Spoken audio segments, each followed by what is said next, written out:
So this is another podcast from Berthon, and we're speaking today, or I'm chatting today, to one of my favourite people on the planet, yacht designer, yachtsman and great friend Steve Dashew, who of course is a legend, and I really wanted to have a chat to him about FPB, his sailing yacht BEOWULF, and really importantly about FPB 83 Windhorse, which is the genesis of FPB, a range of incredible explorer yachts, of which there are 18 hulls, and we've been absolutely thrilled to be involved with their development and build, sort of in a very small way, and to watch as these yachts have just done incredible things and continue to do so. So we'll start with BEOWULF and what made you think about a motor yacht and what happened, because I know BEOWULF sold very suddenly and you and Linda decided to go a different path. That could be a really long story, but it comes down to the fact that we really enjoy sailing by ourselves. And when I almost always have another boat that I'm sketching on within a year when the current boat goes in the waters, because everything's so new and fresh, and you can observe, you learn things that become second nature about the existing design, which makes it easier to see what she would change in the future. So when we sold BEOWULF, and we really weren't looking to sell her, but she got involved in a fight with one person trying to buy another person's company, and one of the entities wanted one of our boats, and we weren't doing them anymore, and went on. So it got to the point where to keep peace in the family, we had to sell it. They made us offer we couldn't refuse. And so we were then faced with basically a 4-year project to design and build a boat. And that would put us in our mid-60s. So we said, is this realistic? Can we continue to sail these large boats on our own? Yeah, so can you just, I mean, most people listening to this will know, but can you just explain about BEOWULF, because she wasn't kind of any old sailboat. Big flat top main and... So BEOWULF was probably the boat we would have designed in the first place for us, but she was too radical. That was our house budget, and we only take little steps. She was basically like a big planing dinghy, and she would plane like crazy. About 14, 15 knots through if she wasn't too heavy. Had a clean bottom, she'd be off on her bow wave. We would nominally do 300 miles a day. That was the minimum number of the trades, sometimes a lot more than that. And what was she overall? Just so that everybody can bear in mind, there was you and Linda, who isn't a big person. She was 78 feet overall. She was I would call her a cat-headed catch. She was the mizzen was almost as large as the mainsail. Main was 95 square meters, and mizzen was 89 or something. And our working headsail, the Solent type of jib, was 65 square meters. And the first sail off the boat, normally if you're going to maneuver, like sail the anchor, which we normally did, even if we made a passage under power, we like to end the passage and begin it under sail. We would roll the jib away and then ease the main mizzen down and travel a little bit, and then you just put the helm over and she tack and jibe, and if you wanted to sail backwards, we had mizzen spinnaker, mizzen headsail sheets that went to the end of the mizzen boom, and we would bring those forward and we'd steer in reverse with the mizzen, leading the main. And so we were long-time members of the Antigua Yacht Club, and occasionally we'd be there for race week, and we would go up to the head of the anchorage, sail a short tack through the boats, and then we'd back into where we would drop the hook, freak everybody out, but it was great fun. And she was, you could say she was a handful to sail, but she was very stiff, and we carried upwards of 3.5 tons of saltwater ballast if we wanted to power up. And so she didn't move very much, a lot less than most power boats. And everything led to the cockpit. The only thing that was difficult, if you had 2 spinnakers up near the jibe, that took some time. We didn't do many races with her, but we did occasionally one with somebody. Well, you took quite a few records, didn't you? Yeah, I think we had for a long time the fastest passage from Norfolk, Virginia to Antigua, which was 5 days and 3 hours. That's an interesting passage because there were two boats the night before the race. We're walking down the boat to our dock, and we're probably maybe at 58 or 60 at that point, so we're really ancient compared to most people. And there are these four young kids there on a switch, a French cat switch, something, a 60-footer with dagger boards and rotating masts, PVO rigging. And they were grumbling, and he was chatting with me. Well, the skipper won't let us bring anything more than one T-shirt and half a toothbrush. And she said, what's the deal? I said, we got to beat BEOWULF. Oh, I heard that. I said, oh, yeah. So that got me way more interested. And then we had another person that we knew that had bought instead of buying one of our boats, he bought a Open 60. And he was going to beat us. And so the first 24 hours where there was a norther out against the Gulf Stream. And so what you really had to do for the course, you had to reach across, it was like a beam reach across the Gulf Stream. And then northern Gulf Stream, of course, the waves are stacking up pretty good. And then you sort of turn the corner weather-wise, and it was a race to a band of light air. If you could get through that quickly enough, you'd have fair winds all the way to the islands. If you didn't, you're going to have a really slow passage.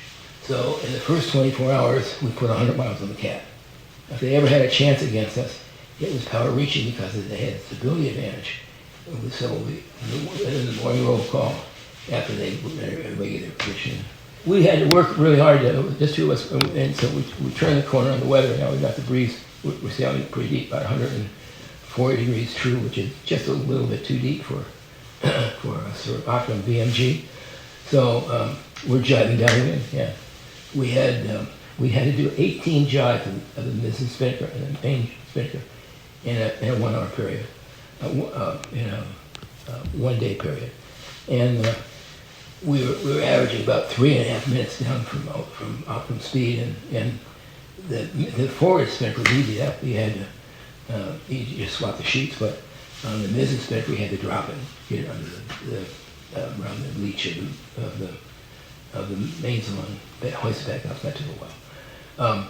Anyway, we were driving the boat, the two of us, about every hour and 15 minutes on the wind shifts.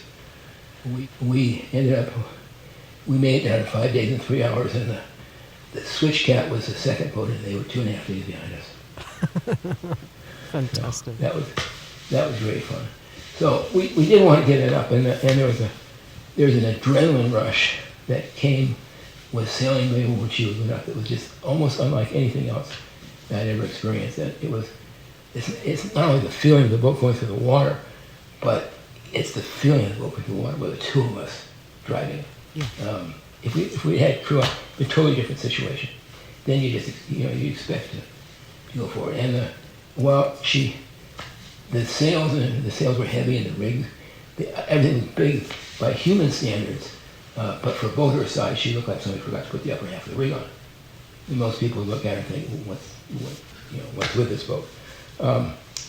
But we did set a couple of records that were against where other people had been in records book. One was going back to Antigua for a moment. They have a race from Dehay at the north end of Guadeloupe. Every year it's kind of a feeder race. It's kind of a fun race. People go down to Dehay for the afternoon sail cross, and then they come back and race back. So we went down, and the year before, Maréchal had taken an hour off. The Maréchal 3 was, I think, 140-foot Rion boat, beautiful boat, very quick. And she took an hour off the record that Adex, some giant 160-70-foot schooner had set the year before that. And everybody, so people were leaving and sailed down, and I think the show virally, the fellow got on the VHF radio and announced what was happening. Okay, boys and girls, nobody has to worry about the record this year. And because of what was done the previous year. So we get down there, and both my daughters were there, came to visit. And my older daughter, Elise, had our 2-year-old granddaughter with her, Emma, and her husband, Todd, who was a Navy guy, but had been 20 years in the Navy. But he was not a sailor. he didn't know anything about sailboats or racing or anything else. And we hit the starting line and had the two big code zeros up, and we planed all the way across. I mean, we're on our bow wave. We made it 3 hours and 5 minutes. So we're coming into the market downwind at maybe 200, 300 meters off the beach, and anybody makes a mistake, and we're on the beach. So I started. We took the mizzen headsail down, and then we took the forward headsail down, the big headsail, because I just didn't want to take a chance. You know, some line gets crossed, or Todd makes a mistake, and before we know it, we'd be in the sand. So.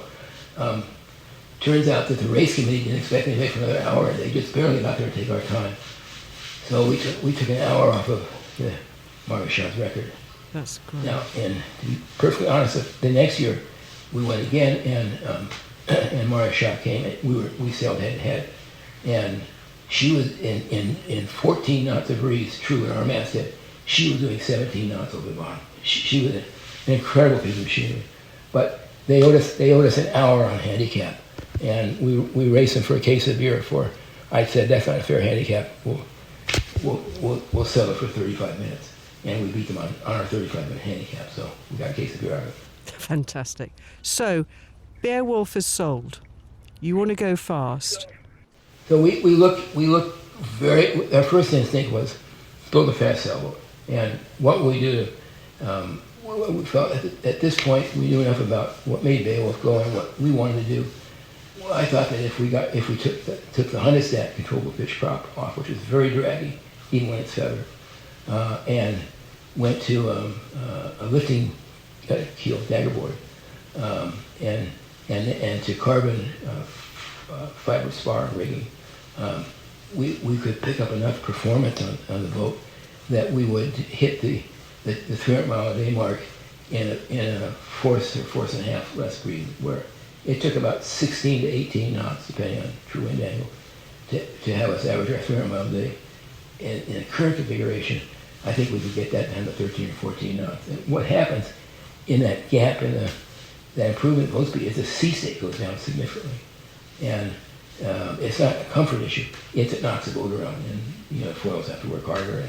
And BEOWULF is very much, and all these boats are very much apparent wind machines. So they're because they're so light and they're so clean underwater, the horsepower goes up with the square of the increase in wind strength, but the drag on the boat doesn't. So because it's just wetted surface is linear, this wave drag goes crazy, and these boats they have very little wave drag because they're so light.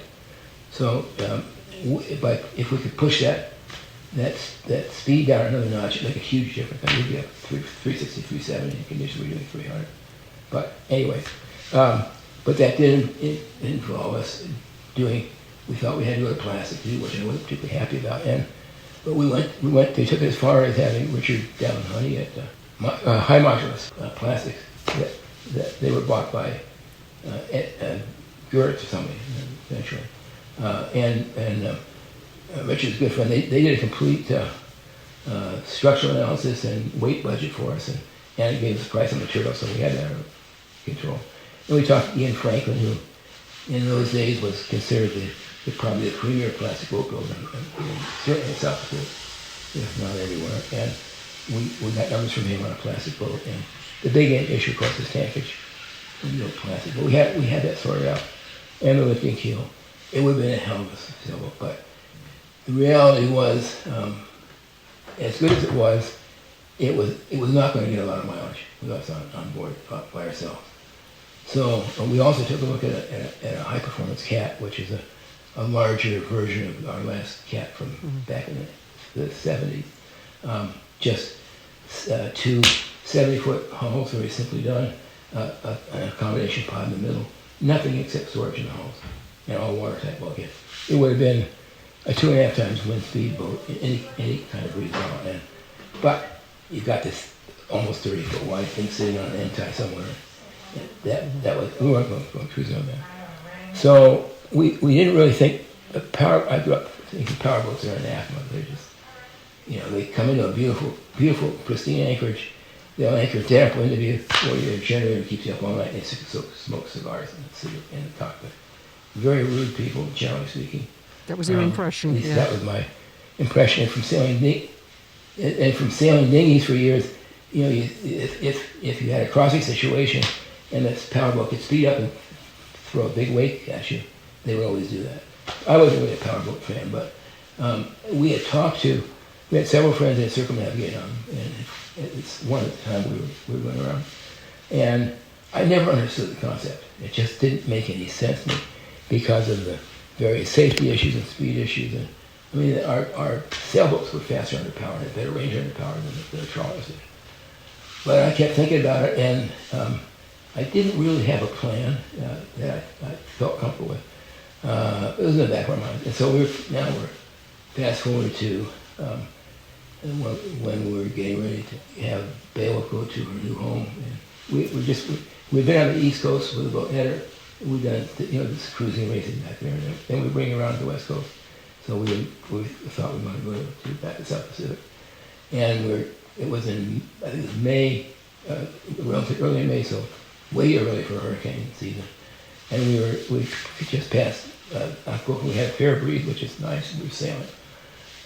And the breeze started to pump, and in a fashion which is like it's trying to get its act together in terms of the vertical dynamics in the wind structure. And that's interesting. And I'm talking to one of the kids, and they're calling what we had a phone in the boat, and one of the old-fashioned sat phones, and they're calling the weather router. Nobody knows anything about hurricanes. This doesn't look normal. And so about 4 hours later, we had a really nice frontal radar on the boat. We start seeing banded rain squalls. And we see these, they're like horizontal bands in a curve. Well, there's only one place to get banded rain squalls. And so now I know we got a problem. And so I'm telling the kids to see if you can look at the cloud top temperatures yourself, because somebody's missing something. And what was I think sure was happening was that the weather routers whoever was doing our routing couldn't be bothered, and he was just looking at the NOAA forecast, or the Marine Prediction Center forecast. And they hadn't tuned into it yet. If you looked at the cloud temperatures, they could tell what was going on, but anyway, they didn't. So the breeze now blowing about 35 to 40, and the squalls are coming through, and they're shipping maybe 30 degrees in squalls. Not too bad. Nice sea running, surfing. Well, we dropped the mizzen, got it all. So we just had the main up, no hassle. The boat's surfing along, autopilot's driving nicely. And it was late in the afternoon, and earlier in the day, a seabird of some sort, I don't know what it was, had landed on the masthead carbon fiber wand, which we used to extend the sensor up out of, hopefully out of the upwash off the roach of the mainsail. And it was about 2.5 meters long. It had a horizontal leg up maybe 30 centimeters. And so in landing or taking off, unbeknownst to us, the bird cranked it. It rotated 30 degrees, which we didn't see. And then shortly thereafter, one of these squalls comes through and is driving the boat, and or keeping an eye on the autopilot was driving the boat, and wham, the boom comes across this 95 square meter mainsail on a boom with about a 2.5 meter overhang. The boom section was the same section as we used on the mainsail and internally reinforced. No. Same sections on the main mast. And it had about a 2.5 or 3 meter past the sheet position. So, that's where the highest stress point is, and we expected to break, but you can't calculate loads like that. And so now we're sitting there with waves blowing 35 to 40 and squalls coming through, and we've taken the mizzen down. We're running, we have just under the engine, surfing down these waves, and having the weather, to worry about the weather, and the boom is now hanging off the clew strap, and what's keeping it from dropping all the way are the 3 internal reef lines that the clew reefs all went through the center of the boom, fortunately. And if the boom comes across and hits one of the pilot house windows, obviously they're gone. And we don't want that to happen. So in order to get the sail down, we had to get the boat into the wind enough where the sail would come down on deck. But the steering versus the wind had to be very precise, because if not, you're going to put Oklahoma in the pilot house or take somebody's head off. So I told Linda, I said, this is kind of critical. You have to concentrate, otherwise the boat's going to sink and you're going to kill me in the process. So she didn't appreciate that. I was making a joke, but it was actually true. She did an absolutely perfect job of feathering the boat, and we got, there's maybe a 60 centimeter wide area where the boom had to drop. So it would not damage the house, but we could get it under control, which we did. And it was no big deal. We cleaned up the reef lines, which were dragging all over the place. And so now, what are we doing? We're heading up the coast. It's blowing really hard, and we don't have any weather forecast, so we really had no choice. We just ran with it, and because we knew when these things start moving from that part of the ocean, you never know whether they're going to the north. They can run up to Sea Cortez, or they can go out to Hawaii, the northwest. So we didn't think we certainly didn't want it behind us, which is where we thought it probably was. So we got the boat cleaned up and started powering, and all of a sudden we're doing 13 and a half, 14 knots, surfing down these waves with hardly any fuel being burned. And I thought, geez, but we're sort of I'm concerned with how we're going to get the boat coast, and we're ready to fix the boom. And anyway, so we get into Barden out of the yacht port, and cleaned everything up, and started thinking about, well, we're back with the powerboat. We'll use the mizzen to steady us if we need it, and we'll just power home, which we did. And that was a revelation, because BEOWULF was very light sailboat, and which typically those kind of boats don't like to go into the sea. They tend to paddle, but she was extremely fine forward. Her half entry angle, I think, was 13.5 degrees, very, very fine by sailboat standards. And so she actually got uphill pretty regularly. The only time we ever slowed down was in bringing the boat from Panama and the Christmas trades to the West Indies, where it was really steep and blowing hard, and we wanted to stop and take showers and have dinner. But in the 40,000 miles of per hour, that was the only time we ever slowed down for motion. Anyway, so we got back to our berth there at my friend's house, and we had a really easy trip up the coast. Now, we'd done enough motorcycle, that was to be expected, but this was it was just different. It wasn't, and it got us thinking, and so we started noodling, and not seriously, but, and then these folks that were debating who was going to buy whose company, and somebody came in with it. They really wanted to do the deal, and we didn't particularly want to sell a boat, so it worked out for everybody. And so we had to make a decision. So we went into the design process full steam. We had not committed to a powerboat. It was such a foreign entity, and I couldn't get it. I remember you called it an unsailboat. Initially, yeah. And I think most people know what FPB really stands for. Oh, that's a secret, it's supposed not. But anyway, I kept saying, because we usually put an acronym like that on we work on somebody's boat that relates to somehow to the project. And I can't believe I worked on a fucking sailboat, a powerboat, and which is, after having owned it and done wonderful things for us, I still felt, I was embarrassed when I came in on Anchorage to previous sailboats on this powerboat. Anyway, we did a lot of preliminary work, and we had a number of good friends in the marine industry who had done many miles on powerboats, and typically trawlers, delta type trawlers, etc. And they were all very helpful. But Bruce and John Kessel were good friends. Bruce is gone now, but Bruce is one of probably the real pioneer in the trawler business, because he and Joan had a period when Delta was really, the commercial crab fishery was very slow. Delta built him one of their limit seiners, which is like a 140-foot boat and 83-foot hull, huge, monster heavy thing, that was designed to work carrying all kinds of crab pots all over the place in the Bering Sea in the wintertime. And they took that around the world. Bruce was into sport fishing. And so he was very helpful in what they did. But they had another boat made by another company, and so we went out on a sea trial with him one day in Fort Lauderdale, almost flat calm. And the motion was so bad in those conditions, I almost got seasick. And I said, we had some of his friends on board, and Bruce, what are you guys doing when you have a real sea run? He said, we don't, or we keep bucket sanding.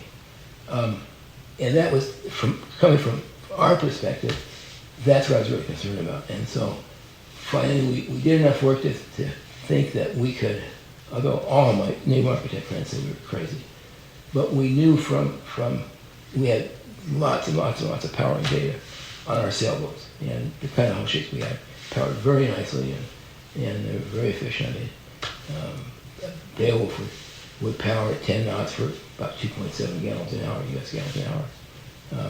And it was just astonishingly efficient. But she would do that for, I think, over 2,000 nautical miles under power. But there's always a question. And if we're going to do this, we're going to spend a lot of money on it. And when you do something that's different than everybody else, you should assume there's a reason. There may be a reason why people don't do this that you haven't thought about. So we did a lot of due diligence, and then in the end, the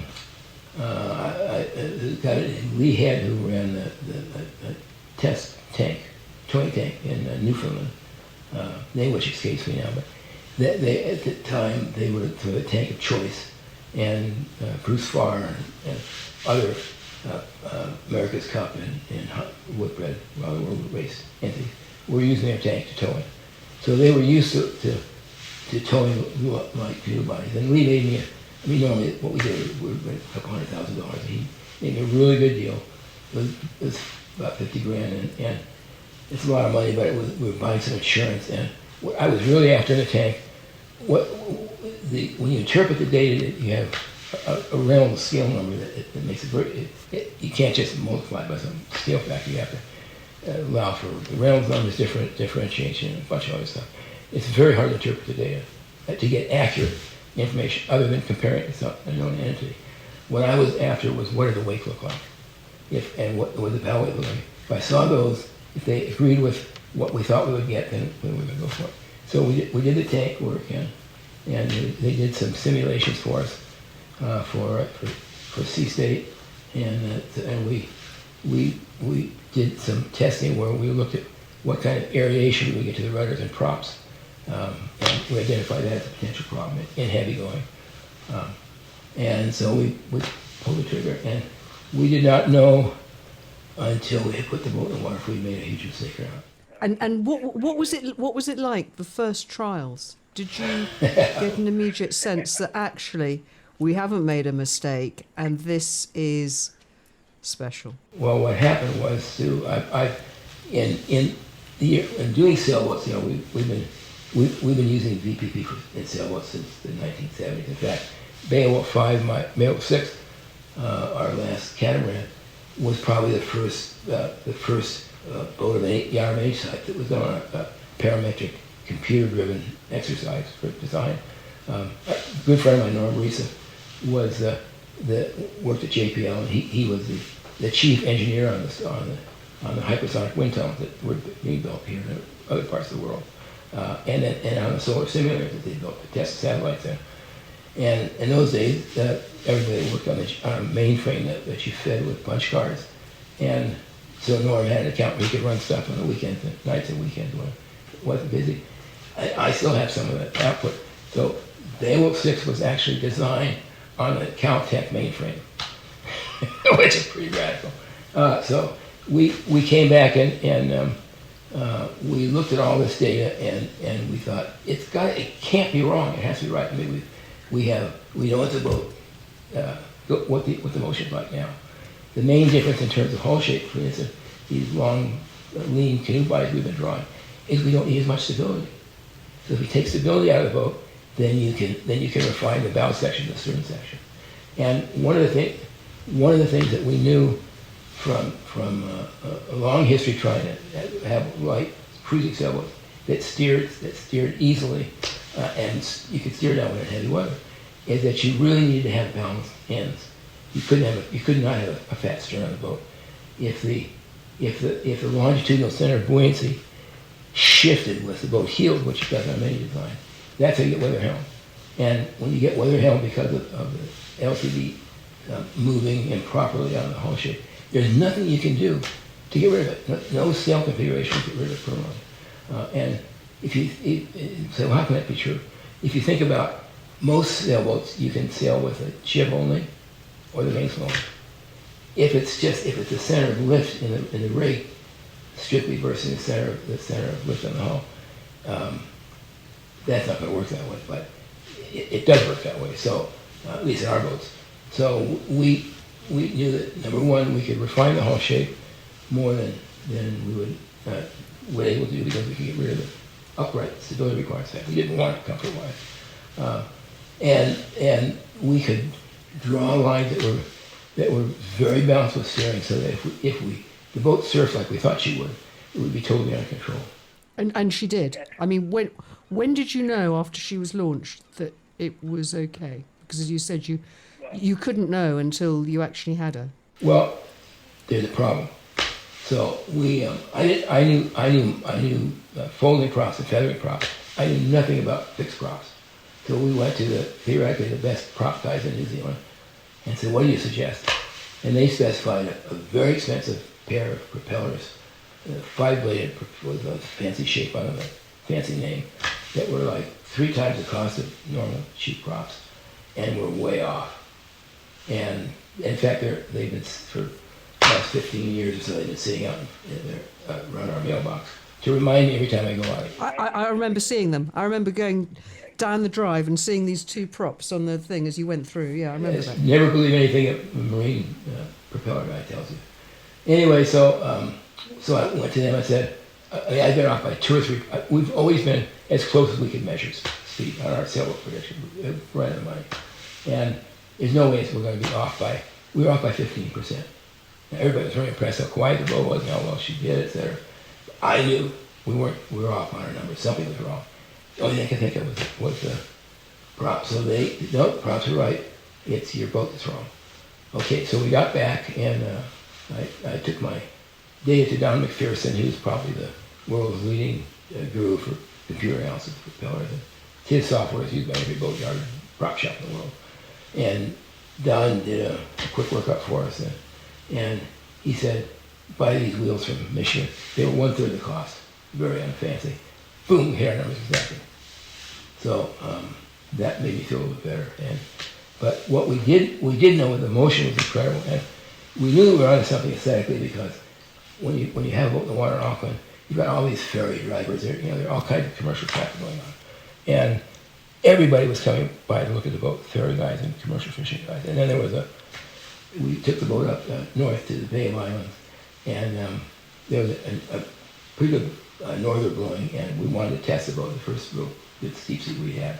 So we were charging uphill about 11 knots and just glassing through these seas. And there was a local trawler doing about 8 knots, and we just went by them like they were standing still, of course, and with no motion, and got up to the Bay of Islands, dropped our hook, and the next morning these guys come bright and early, and they're just circling around the boat, round, and we said, we saw you offshore.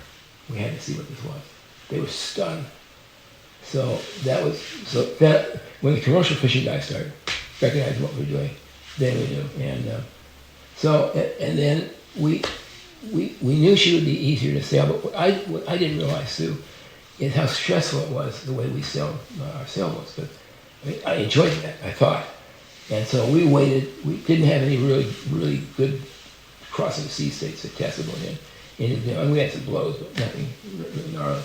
We waited in the Bay of Islands until we got a nice front came through and went to its southwesterly path.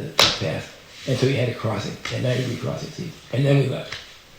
So it was really gnarly conditions. People thought we were nuts. And we wanted to see what was going on. And we were stunned at how easy the boat was. At first we were a little apprehensive because we're used to having, those conditions having at least a jib on a pole and a couple big mainsails up and prevented forward and stuff. And we just took off.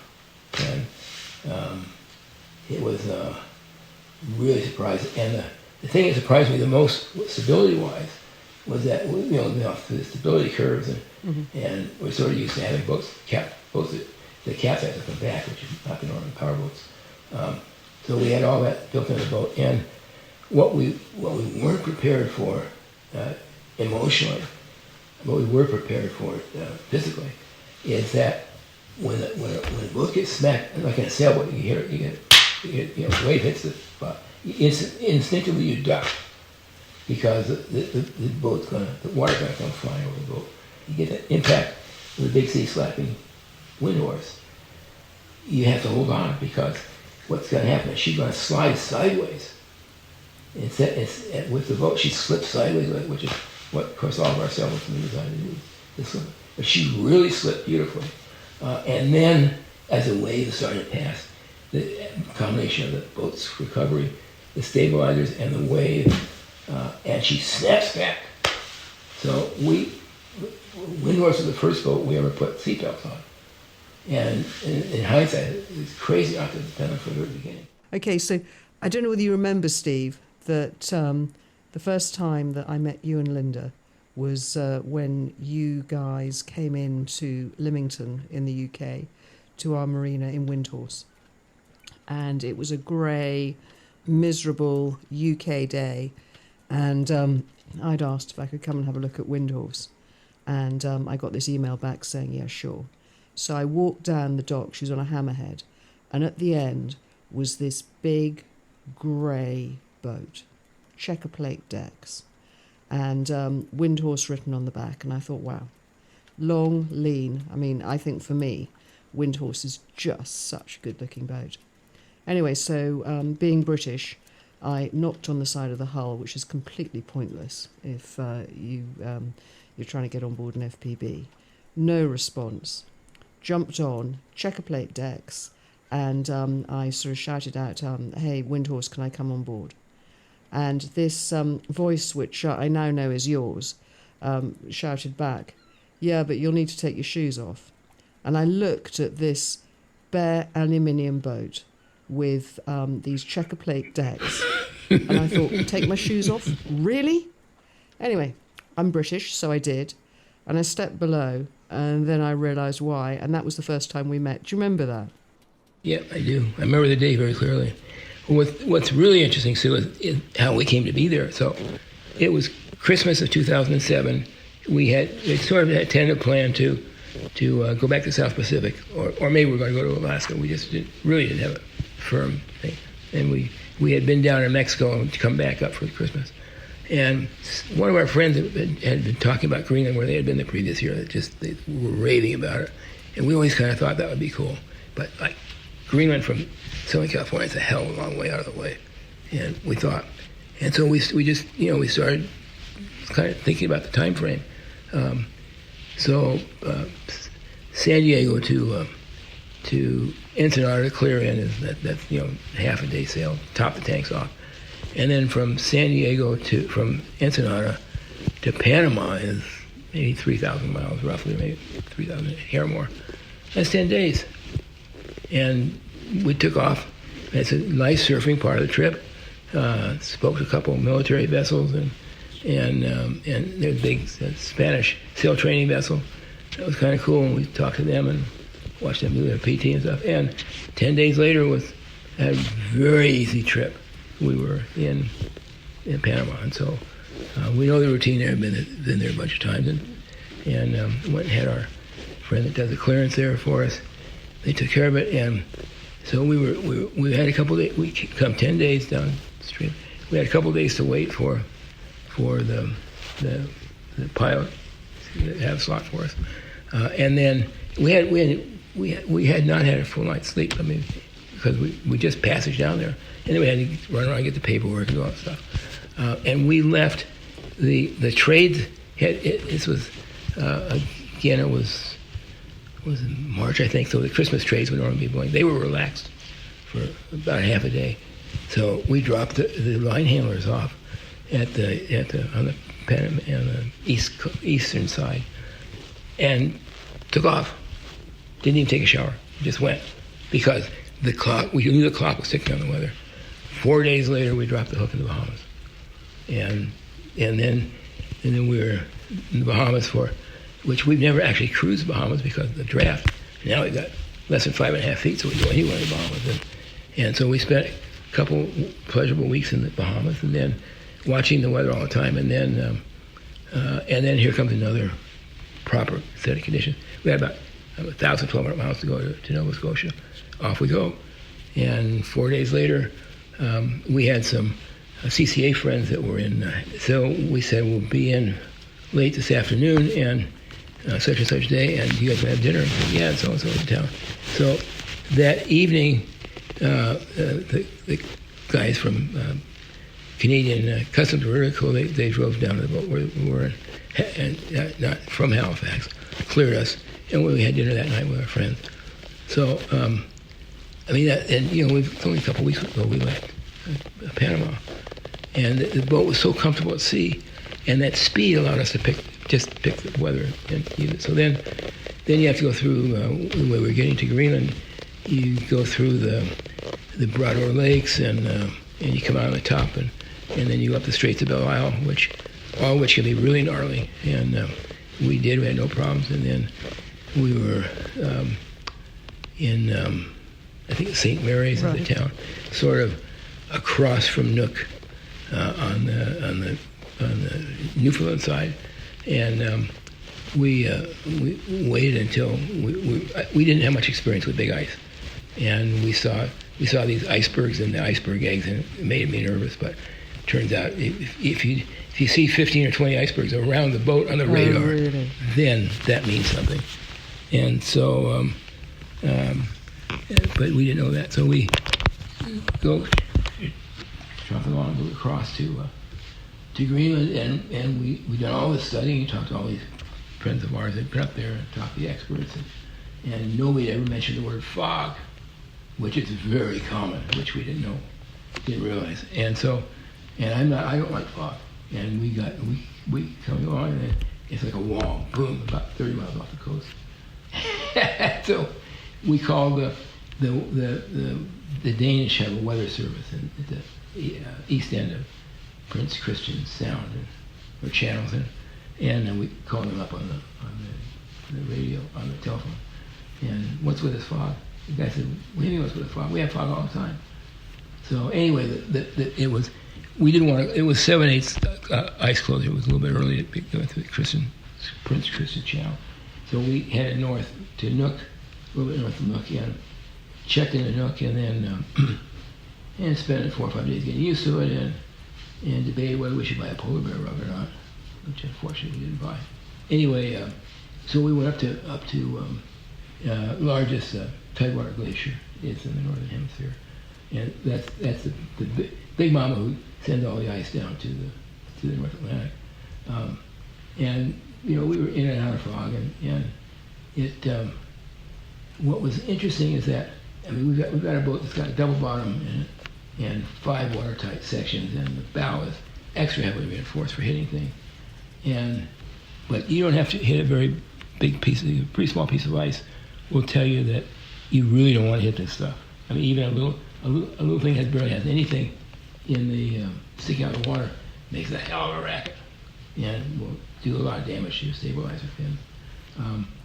And so we did our Greenland thing, and we came back down. And so you always want to have, in a place like that, they're not detailed charts. So when you see somebody that works the area, you go in and you look at the charts, and you make markings where you go here or there, etc. And we had met up with a Danish survey vessel that worked the area year-round, and got some really good information for them. And we had 3 anchorages at the end of our passage south that we could go to. And it was a gale coming on, and you do not want to get, when you're in ice like that, you do not want to get caught in rough weather because you can't see the small pieces in the foam, and they don't show up on radar. So we've got this gale coming, and we got stuck in an area with a lot of bergy bits, and the fog was alternately from the pilot house windows to the bow, or look down the bow. So we're working the throttles. We're both standing up and staring out, trying to see what we can see. Radar is some use, but not total use. And every once in a while, these things go slipping out topside. So and sometimes we're going 8 or 10 knots. Sometimes we're going 12 knots, and we back off to 2 or 3 knots. So we get down to and about an hour from, we just, like the whole day, we were exhausted. Going to the first anchorage, and it's not tenable in a gale, in the gale forecast. We had to go to the third anchorage before we found one that was good. But we got in there, worked our way in with sonar, and we didn't believe the sonar at the end. It said water had gone at 7 feet, 2 meters deep. And when we got up in the morning and the tide was out a little bit, there was a sandy bottom, so it was right. And again, it was the ability to, if we had any kind of physically debilitating environment around us, where we were cold or whatever, we would not have been able to do that. But the fact that we were warm and we were comfortable, and it allowed us both to think clearly about what was going on and make reasonable decisions given the environment situation. Well, that's the thing, isn't it? It's fatigue, and it's all of those things create problems because you're not calling it right. But the thing I also remember very clearly about meeting you was that at that time the FPB 64 was on the drawing board. So really, this is where we end this fascinating chat, which explains why Windhorse was the genesis of the fleet. So you were already thinking about what you might do differently with another FPB. Well, I was not ready to do a boat until I knew what made Windhorse so good. She was once we had the propeller straightened out and the stabilizers working properly, she was so comfortable. So her mileage was better, her range, and the way we used the boat was totally different than anything we ever imagined. It opened up the whole world for us. I mean, in our mid-60s, here we are from high latitude and loving it. But we had people that wanted a smaller version of the boat, and we thought we'd get a group together. I wasn't ready to design a boat because I didn't understand what made Coach Windhorse so good. And I didn't want to go into a new project without understanding at the gut level. And by the time we got on CU, I had pretty well shaken. I understood where the issues were design-wise. I think they had to maintain comfort. Yeah, and of course, I mean, Windhorse, I mean, she's a big boat. But, you know, one of the other things I remember about you guys, because you sort of came and Windhorse spent a couple of winters with us, and you went back and you came off. And I remember when you were going back, when you were leaving us and you were going to go across the Atlantic, which you did with the Ark and cruising the Med and everything else, I can remember this afternoon in the spring and having told us that it was going to take 2 days for you, could we launch the boat, and you'll be leaving the following day. And everybody was saying, that's completely mad, it doesn't. And I said, Steve, and that's exactly how it was. And I remember, you know, Windhorse on a hammerhead, and there were you on the Matrix, and there was Linda, and you just said very quietly, sweetie, we'll drop the lines now. And you were gone, just the two of you. And it was just, yeah. Yeah, it was nice to be able to do that. It was really cool.